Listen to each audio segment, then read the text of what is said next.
Bonjour à tous et bienvenue dans l'Atelier des idées, la chaîne où l'on explore les grandes idées philosophiques pour mieux comprendre le monde et nous-mêmes. Aujourd'hui, on va plonger dans une idée aussi fascinante que provocante, la moralité esclave, un concept clé du philosophe allemand Friedrich Nietzsche. Vous vous êtes peut-être déjà demandé, pourquoi certaines morales nous poussent-elles à valoriser l'humilité, la pitié ou la soumission, alors que d'autres glorifient la force, l'ambition ou la liberté? Nietzsche, lui, a une réponse radicale. Il distingue deux types de morale, la morale des maîtres et celle des esclaves. Et croyez-moi, ce qu'il dit sur la moralité esclave risque de bousculer vos idées sur le bien et le mal. Dans cette vidéo, on va décortiquer ce concept, comprendre d'où il vient, ce qu'il critique, et pourquoi il est encore si pertinent aujourd'hui. Alors, installez-vous confortablement, ouvrez grand vos oreilles, et partons ensemble dans l'univers de Nietzsche. Pour comprendre la moralité esclave, il faut d'abord se plonger dans l'univers de Friedrich Nietzsche, un philosophe du XIXe siècle connu pour ses idées audacieuses et parfois déroutantes. Nietzsche n'était pas du genre à caresser dans le sens du poil. Il voulait secouer les certitudes, démolir les idées toutes faites, et nous pousser à penser par nous-mêmes. Dans son ouvrage La généalogie de la morale, publié en 1887, Nietzsche s'interroge sur l'origine de nos valeurs morales. D'où viennent nos notions de bien et de mal? Sont-elles universelles, ou bien sont-elles le fruit d'une histoire, d'un rapport de force entre les hommes? Pour lui, la morale n'est pas tombée du ciel. Elle a été créée par des êtres humains, dans des contextes précis, pour servir des intérêts précis. C'est ici qu'il introduit une distinction fondamentale. Il y a, d'un côté, la moralité des maîtres, celle des puissants, des créateurs, des esprits libres qui affirment leur force et leur joie de vivre. Et de l'autre, la moralité esclave, celle des faibles, des opprimés. La moralité esclave, selon Nietzsche, naît d'un sentiment d'impuissance. Imaginez une société où il y a des forts et des faibles. Les forts, les nobles, les guerriers, les puissants imposent leurs valeurs. Pour eux, le bien est ce qui exprime la vie, la force, la créativité. Être courageux, ambitieux, fier, c'est ça, être bon. C'est la morale des maîtres. Mais que se passe-t-il pour ceux qui n'ont ni la force physique, ni le pouvoir, ni les ressources? Ces faibles ne peuvent pas rivaliser directement avec les forts. Alors, selon Nietzsche, il développe une stratégie, il renverse les valeurs des maîtres. Ce qui était bon pour les forts devient mauvais, et ce qui était considéré comme une faiblesse devient une vertu. Exemple concret, prenez l'humilité. Pour un noble de l'Antiquité, être humble, c'était un signe de faiblesse, presque une honte. Mais dans la moralité esclave, l'humilité devient une qualité suprême. Les humbles hériteront de la terre, dit-on dans certaines traditions. De la même manière, la pitié, la patience, ou encore le pardon, qui pourraient être vus comme des faiblesses par les maîtres, deviennent des vertus cardinales. Nietzsche appelle ça le ressentiment. C'est un mélange de frustration, de jalousie et de rancune des faibles envers les forts. Les esclaves ne peuvent pas vaincre les puissants par la force, alors ils utilisent la morale pour les affaiblir.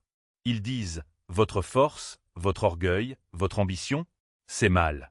Soyez humbles, soyez doux, soyez comme nous. » Ce renversement des valeurs, selon Nietzsche, a été historiquement incarné par certaines religions, notamment le christianisme. Pour lui, le christianisme, en exaltant les faibles, les pauvres et les opprimés, est l'exemple parfait de la moralité esclave. Mais attention, Nietzsche ne dit pas que les faibles sont mauvais en soi. Ce qu'il critique, c'est la manière dont ils ont imposé une morale qui, selon lui, étouffe la vie, la créativité et la puissance. Alors, pourquoi Nietzsche est-il si dur avec la moralité esclave? Pour lui, cette morale est problématique pour deux raisons principales. Premièrement, elle repose sur le ressentiment, cette rancune qui empoisonne l'âme. Les esclaves ne choisissent pas l'humilité ou la pitié parce qu'ils y croient vraiment, mais parce qu'ils n'ont pas le choix. Leur morale est une réaction, pas une création. Elle est négative, elle dit non à la force, à la vie, à tout ce qui est grand et audacieux. Nietzsche, lui, rêve d'une morale qui dit oui à la vie, qui célèbre la créativité, l'élan vital, ce qu'il appelle la volonté de puissance.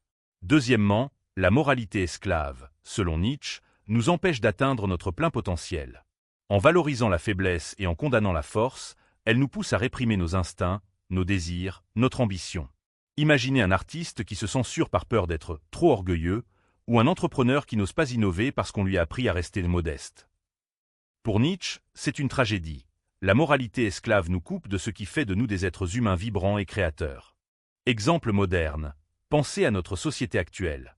On valorise souvent l'égalité, la compassion, le consensus. Mais combien de fois voyons-nous des gens hésiter à briller, à prendre des risques, parce qu'ils ont peur d'être jugés comme arrogants ou égoïstes? C'est un peu l'héritage de la moralité esclave, une morale qui freine ceux qui veulent s'élever. Mais attention, Nietzsche n'est pas en train de dire qu'il faut écraser les faibles ou mépriser la compassion. Ce qu'il veut, c'est nous pousser à réfléchir. Est-ce qu'on suit une morale parce qu'elle nous correspond vraiment, ou parce qu'on nous l'a imposée? Vous vous demandez peut-être, tout ça, c'était valable au XIXe siècle, mais qu'en est-il aujourd'hui?